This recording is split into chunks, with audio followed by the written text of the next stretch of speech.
ভোর তখন ৫টা বেজে। তো আমরা সকাল সকাল দেখো উঠে রেডি হয়ে নিয়েছি, আর গোপুকেও রেডি করে দিয়েছি। তো কোথায় যাচ্ছি সেটাই বলবো। তো রাধে রাধে বন্ধুরা, welcome back to my channel happy family ব্লগে তোমাদের সবাইকে স্বাগত। আশা করি সবাই ভালো আছো আর আমরাও ভালো আছি। তো দেখো আমরা চুঁচুড়া স্টেশন পৌঁছে গেছি, আর পৌঁছে গিয়েই দেখছি হাওড়া যাবার ট্রেন ঢুকে পড়েছে। তো তোমাদের দাদাভাই তাড়াতাড়ি গিয়ে টিকিটটা কেটে নিয়ে এলো। তো আনার পরে আমরা ট্রেনে উঠেও পড়েছি। আর ট্রেনে না খুব একটা ভিড় ছিল না, কিন্তু কি বলো তো, সিট ফাঁকা ছিল না। সেই জন্য আমি একা এক জায়গায় বসেছি, তোমার দাদাভাই এক জায়গায় বসেছে। আর আমার না কোথাও গেলে মানে দুজন দু জায়গায় বসলে আমার একদম ভালো লাগে না। তো তারপরে দেখলাম কি একটা সিট ফাঁকা হলো, তোমার দাদাভাইকে ডেকে নিলাম, চলে এসো। তো চলে এলো। আর আমার না একদমই উল্টো দিকে আমি বসতে পারি না, আমার খুব অসুবিধে হয়, মানে আমার মাথা যন্ত্রণা করে।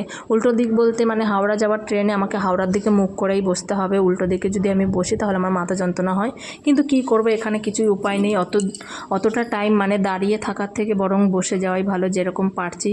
ঠিক আছে। তো যেহেতু তোমার দাদাভাইয়ের সঙ্গে আছে সেই জন্য আমার কোনো অসুবিধে নেই, মানে আমার কিছু হলে ও তো আছে দেখার জন্য, সেজন্য আমি টেনশন করি না। তো আমার গপু দেখো, সে তো মানে এখন আবার নিজের ফর্মে ফিরে এসছে। মানে সকাল থেকে তো চুপচাপ ছিল, যেহেতু ভাবছে ও কোথায় যাচ্ছে এত সকাল সকাল উঠে। আর যেই দেখছে মানে যেই অনেকক্ষণ হয়ে গেল, এখন ও খেলায় মানে মত্ত হয়ে গেছে। আর আমার গপু যেহেতু সকালে মানে ভোর 5টাতেই উঠে পড়ে, সেই জন্য কোনো অসুবিধা হয়নি। মানে ওকে ঘুম থেকে তুলে নিয়ে আসেনি, তাহলেও কান্না করতো।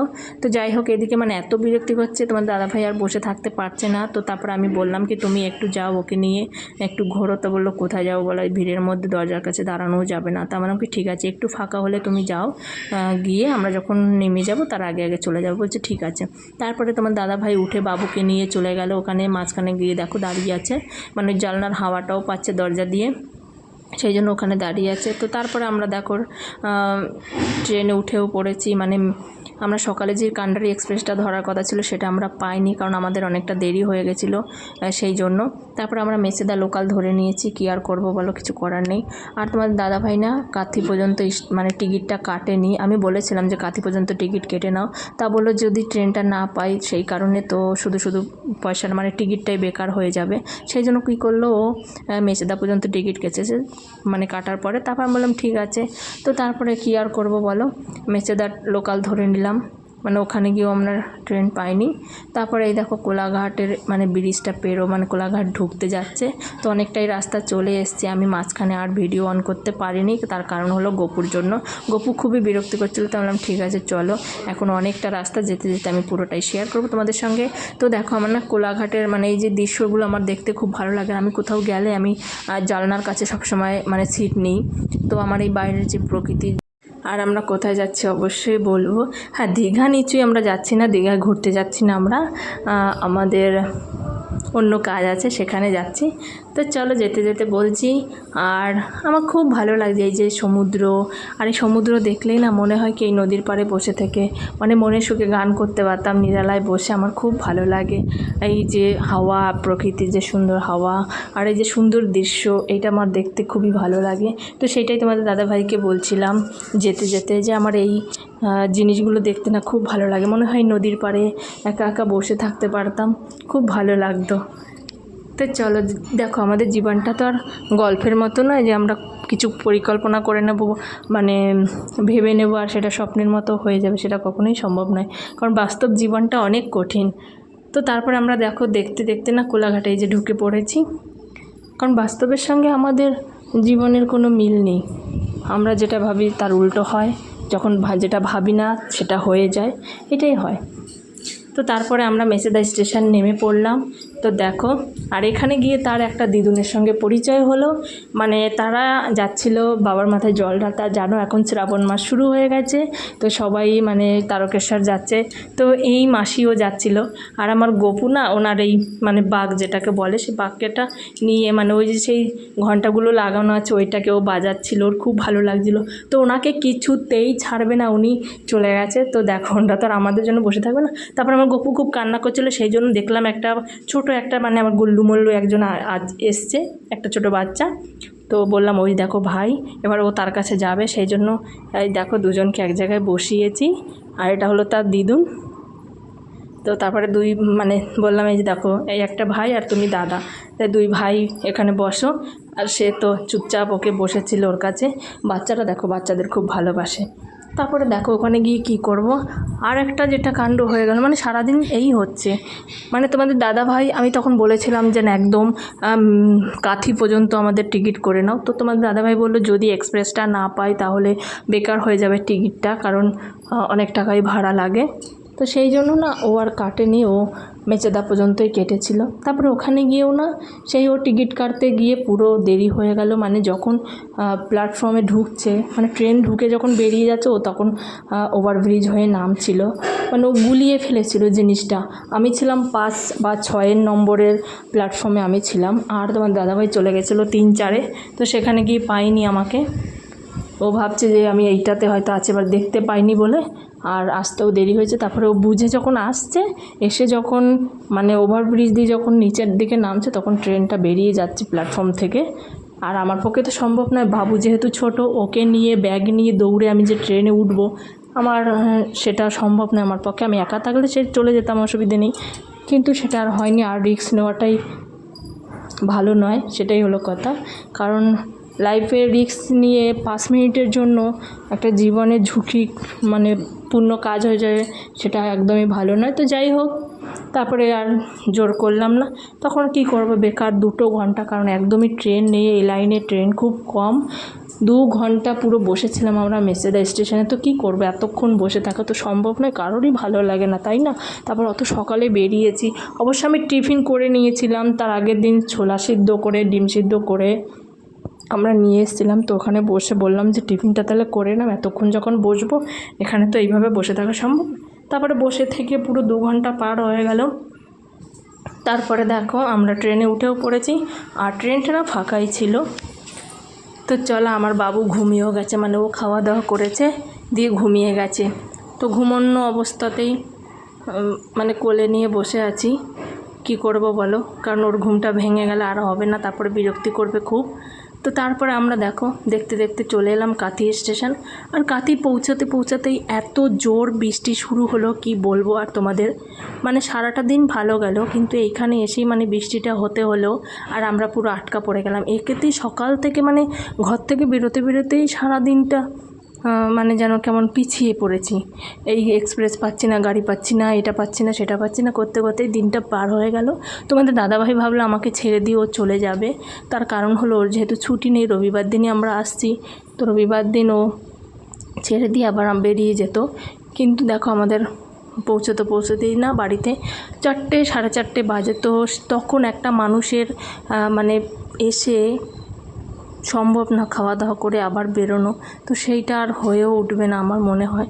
তারপর আমরা নামার পর আমি সেটাই তোমাদের দাদাভাইকে বলছিলাম যে তুমি আমাকে ছেড়ে কি করে তুমি আবার আসবে, মানে এই অবস্থাতে কিছুতেই সম্ভব নয়। বলছে না আমি চলে আসবো, কোনো ব্যাপার না। ঠিক আছে চলো বাড়ি পর্যন্ত যাই, তারপর পরিস্থিতি যেটা হবে সেটাই মানতে হবে।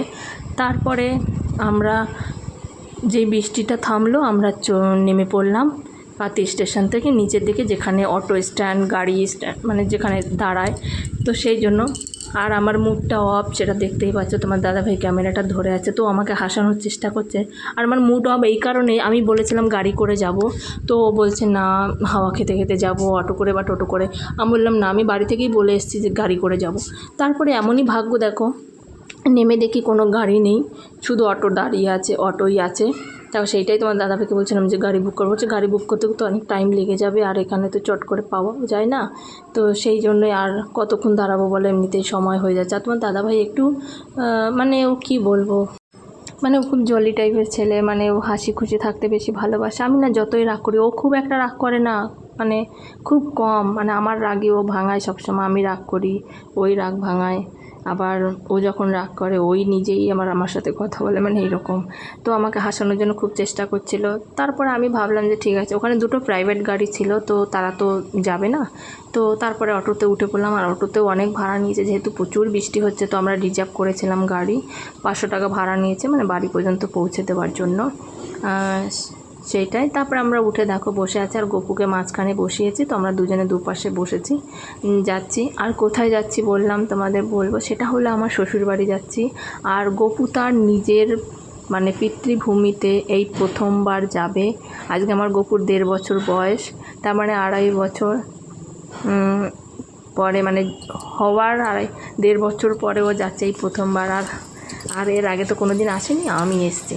তো ওই প্রথমবার যেহেতু বাপের মানে ভিটেতে যাবে, পিতৃভূমিতে পা রাখবে, তো তার একটা এক্সাইটমেন্ট।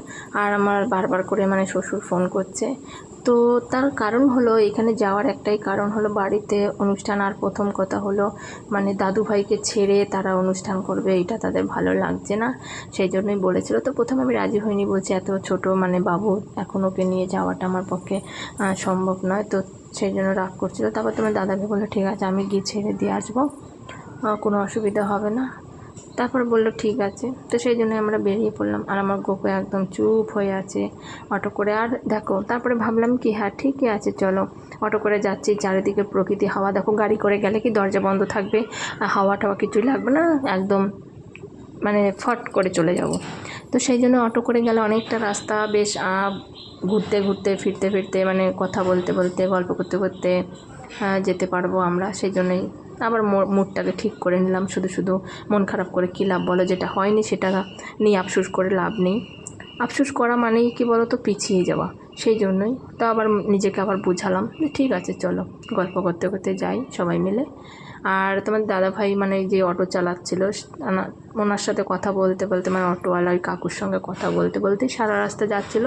অনেক কথা বলছিল এই গ্রামের নিয়ে, বা তোমাদের বাড়ি কোথায়, এই সেই এটা ওটা বলছিল। তো আমি অনেক দিন পরে আজকে যাচ্ছি, মানে আজ 4 বছর পর আমি আবার যাচ্ছি আমার শ্বশুরবাড়িতে। সে বিয়ের পরে গেছি, আর সেই 2022 সালের মানে পুজোর সময় আমি গেছিলাম, আর এই এখন যাচ্ছি, মানে পুরো 4 বছর পর যাচ্ছে। তো ভালোই লাগে নিজের মানে বাড়ি, শ্বশুর বাড়িতে যেতে, ওটা তো নিজের বাড়ি। আর এখানে মানে নিজের বাড়িতে যেন থাকা বা যাওয়া তো একটা শান্তির জায়গা মনে হয়। এর থেকে শান্তি আর কিছু নেই। নিজের বাড়ি যেমনই হোক, ভাঙা হোক আর যাই হোক, সেখানে শুয়ে যেন শান্তি আলাদা। তারপরে দেখো যে যাচ্ছে, আর অটোর বাইরের দিকটা দেখাচ্ছে রাস্তা পুরো ভিজে গেছে, মানে বৃষ্টি তো সকাল থেকেই হচ্ছে, সারাদিনই বৃষ্টি হচ্ছে। কিন্তু বেশ ভালোই ছিল রোদ। যখন আমরা সকালে ঘর থেকে বেরোলাম তখন কিন্তু একদম পরিষ্কার আকাশ, রোদ উঠে, মানে অত সকাল তো আর রোদ ওঠে না, কিন্তু বেলার দিকে রোদ উঠেছিল। কিন্তু তারপরে এমন হয়ে গেল পুরো চারিদিকটা অন্ধকার করে, পুরো মেঘ হয়ে একদম জলে জল। আর আমার মেদিনীপুরে যেতে না আমার খুব ভালো লাগে, মানে এই দিকটা এই মাছের চাষটা বেশি হয় তো, মানে চিংড়ির যে খামারটা, তো সেইগুলো দেখতে আমার খুব ভালো লাগে, চারিদিকে থাকে। বেশি ভালো তো ওই কান্ডারি এক্সপ্রেসটা যদি আমরা ধরতে পারতাম, ওইটা ধরলে না অনেক কিছু দেখা যায়, বেশ আরামে বসা যায়, একদম ফাঁকা থাকে গাড়ি। তো যাই হোক বন্ধুরা, বললাম তারপরে আমরা দেখতে দেখতে দেখো পেরিয়েও গেছি, আর নেমে পড়েছি। আর বাবা মানে শ্বশুরমশাই নিতে এসছে তার দাদুভাইকে দেখো। আর আমার গপুও ভোলেনি একদম, অনেক দিন আগে কিন্তু দেখেছে, কিন্তু তা হলেও মানে ওর ভোলেনি দাদুকে, আর দাদুর প্রতি একটু টানটাই যেন আলাদা। আর দেখো এইদিকে তো পুরো পুকুরের জলে মানে পুরো রাস্তাঘাট পুরো ডুবে গেছে বৃষ্টিতে, বৃষ্টির জল মানে বৃষ্টি এত হয়েছে যে পুকুর ডুবে পুরো রাস্তা ডুবে গেছে। আর ওইদিকে সামনের দিকে দেখছি আমার পিসি শাশুড়ি আসছে, তো এসেই পুরো জড়িয়ে ধরেছে আমাকে। আর আমারও ভালো লাগে, তার কারণ হলো অনেক দিন পর এলে সবাইকে দেখলে ভালো লাগে, তো আমাকে জড়িয়ে ধরেছে। তারপরে গলায় হাত দিয়ে দুজনে মিলে যাচ্ছিলাম, খাচ্ছিলাম, কথা বলছিলাম। বললাম ঠিক আছে। আর ওই দেখো পেছনে তোমাদের দাদাভাই ব্যাগ নিয়ে আসছে। আর আমার খুব ভালো লাগছিলো, যেহেতু অনেক বছর পরে এসছি। আর সব থেকে বেশি ভালো লাগছে আমার গপু এই প্রথমবার এলো না তার দাদু বাড়িতে। তো দেখো দেখতে দেখতে সামনেটা চলে এসছে, আর এইখানটায় দেখো মানে জল কাদা হয়ে এমন হয়েছে না, পুরো ইট পেতে দিয়েছে, মানে পুরো কাদা হয়ে গেছে। আর কাদার মধ্যে পা দিলে মানে পা স্লিপ কেটে যাবে, সেই জন্য ইট পেতে দিয়েছে মানে ঘরে যাওয়ার রাস্তাটা। এইখানে রাস্তাটা আমাদের এখনও তৈরি করা হয়নি, এইখানে ঢালাই দিতে হবে, কারণ ঢালাই না দিলে অসুবিধা হয়ে যাবে, কারণ এই বর্ষার সময়তেই এই জায়গাটা পুরো কাদা হয়ে যায়, সেই জন্য। আর এইদিকে আমার ঘরে চলেও এসেছি দেখো। তো এই যে এখনও বাড়িটা ইনকমপ্লিট, কিছু কিছু কাজ বাকি আছে, সম্পূর্ণ হয়নি। আর এইদিকে তো দেখো শাশুড়ি মা রেডি হয়ে আছে বরণ করার জন্য তার দাদু ভাইকে। তো দেখো বরণডালা সাজিয়ে আছে, আর এদিকে মানে দুধে আলতায় পা ডুবিয়ে তার দাদুভাই ঘরে যাবে প্রথমবার। আর আমি একটা সাদা রুমাল কিনে নিয়ে এসেছিলাম, তার কারণ হলো ওর পায়ে সাপ নেওয়ার জন্য। আর পুরো হওয়া থেকে মানে জন্ম থেকে এখনও পর্যন্ত আমার গপুকে যেহেতু নিজের বাড়িতে আসেনি, তো যেখানে আমরা কলকাতায় থাকতাম সেই বাড়িতে গেছে, সেখানে আর আয়োজন কে করবে, সেই জন্য আর কোনো দিন হয়ে ওঠেনি। আমার স্বপ্নটা স্বপ্নই থেকে যাচ্ছিলো। তো যাই হোক আমার এতদিন পরে পূর্ণ হচ্ছে, এতেই আমি খুশি। তারপরেই দেখো আমার গপুর মানে গপুকে তো তার দাদু নাচাচ্ছে আর সে তো খুব খুশি, মানে বলে না নিজের বাড়িতে এলে সবারই ভালো লাগে আর রক্তের টান কোথায় যায় বলো। তারপরে আমার গপুকে বাবাকে বললাম যে ওকে একটু তুলে ধরো, তারপরে আমার গপুর পায়ের ছাপটা নিলাম। তো এই যে লক্ষ্মী প্রবেশ করছে নারায়ণ। তো যাই হোক, আর এই দেখো আমার গপু তো খুব খুশি, ও খুব হাসছিল সবাইকে দেখে, সব মানে ও কী হচ্ছে ও সেইটা ভেবে হাসছিল, ও তো আর বুঝতে পারছে না যে কী হচ্ছে। আর তার ঠাকুমা নাচ করছে সেই জন্য ও আরও বেশি হাসছিল। তো দৌড়ে চলে যাচ্ছিলো, আমি আবার তাড়াতাড়ি করে ধরলাম। তো দেখো, আর তোমরা আবার কেউ কিছু মনে করো না, তার কারণ হলো আমার গপুকে যে দাঁড় করিয়েছি, আর যেহেতু মায়ের সমস্যা, ওই দেখো কোমরের সমস্যা বলে পিঠে যে বেল্ট বাঁধা আছে, সেই জন্য উনি ব্যান্ড হতে পারছিল না বলেই দাঁড়িয়ে দাঁড়িয়ে মানে ধান দুব্বো দিচ্ছিলো। তো আমি বললাম কি দাঁড়াও আমি ধরে আমি তুলি, তারপরে তুমি দেবে। তারপরে আমি গপুকে ধরে কোলে নিলাম, কোলে নেওয়ার পরে ভালোভাবে মানে দিচ্ছিল মাথায়, নাহলে মাথায় লাগছিল না। তারপর তো যে বরণ করছে, আর পাশে আমার যা দাঁড়িয়ে আছে শঙ্খ বাজাচ্ছে, আর বাবা তো যে পেছনে দাঁড়িয়ে আছে দেখতেই পাচ্ছ। আর আমার গপুকে বরণ করছে, তো আমার গপু না খুব হাসছে, মানে ও খুব মজা পাচ্ছে। তারপর যখন এই মাথায় ঠেকাচ্ছে, তো আমার গপু কী করছে, থালাটা ধরে না ও সরিয়ে দিচ্ছে, সরাতে গিয়ে ওই ধূপকাঠিতে ওর হাতে লেগেছে, মানে ছাকা লেগেছে, গরম ছোট মানুষ যেহেতু। তারপর ও কান্না করছিল। তো যাই হোক সেইটা নিয়ে বুঝালাম। তারপর আমি আবার ওকে মাথায় একটু মানে আশীর্বাদ দিলাম, তবে সবাই মিলে বরণ করে ঘরে তুলব। তো যাই হোক, ও তো খুব খুশি আর আমিও খুব খুশি, কারণ আমার এতদিনের স্বপ্নটা আজকে পূর্ণ হলো।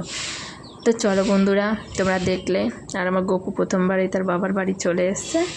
তো তোমাদের ভিডিওটি কেমন লাগলো অবশ্যই কমেন্টে জানিও। ভিডিওটি ভালো লাগলে লাইক কমেন্ট শেয়ার করে দিও, আর চ্যানেলটিকে সাবস্ক্রাইব করে তোমরা সবাই আমার পাশে থেকো। তো চলো, আমার গপু কান্না করতে করতে সে নতুন বইয়ের মতোই ঘরে ঢুকছে, আর আমার তো খুব ভালো লাগছে। তো এবারে নিয়ে এই যে বারান্দাতে বসাবো। তো চলো বন্ধুরা, টাটা।